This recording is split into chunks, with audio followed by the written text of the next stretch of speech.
Hey folks, Chris here. Been a while since I made a video, but here I am making one specifically for those looking for a way to supplement their income.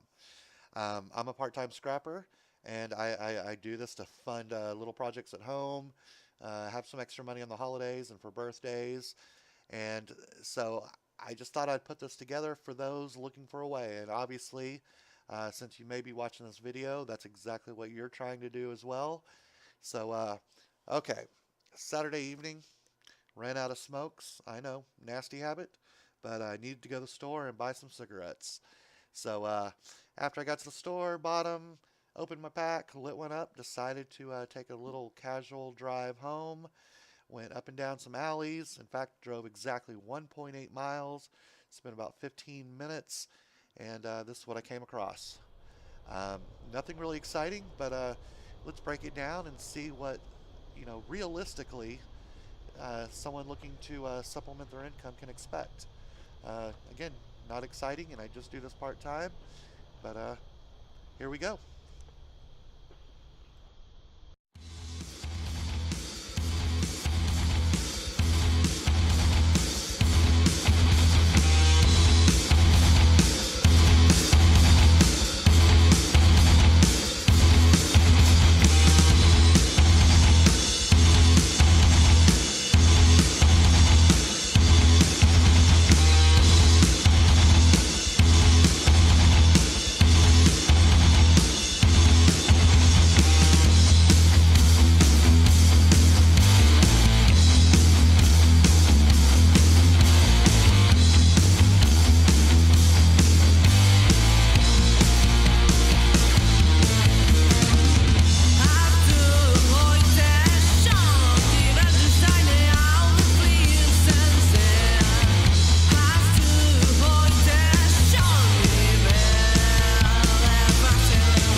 Well, folks, there it is. I know it's not the doctor's money you might be looking for.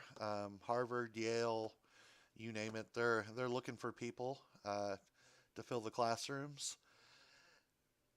It is what it is. Hey, subscribe if you want or not. I don't really care. Comment below. I really don't care. I just like giving true and accurate information.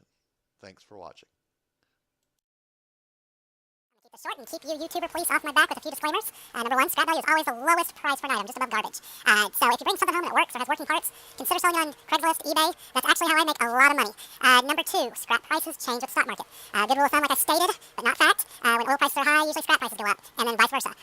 For the purpose of this video, I just stated the prices from the last trip I made, so they're not going to be your prices. So I'm just using these as comparisons for the video. Number three, come on, use common sense. We're working with metals. They're sharp. They have sharp edges. Wear gloves, protective eye gear. Do what you need to do to keep yourself from going to the hospital and cutting to any profit you might make.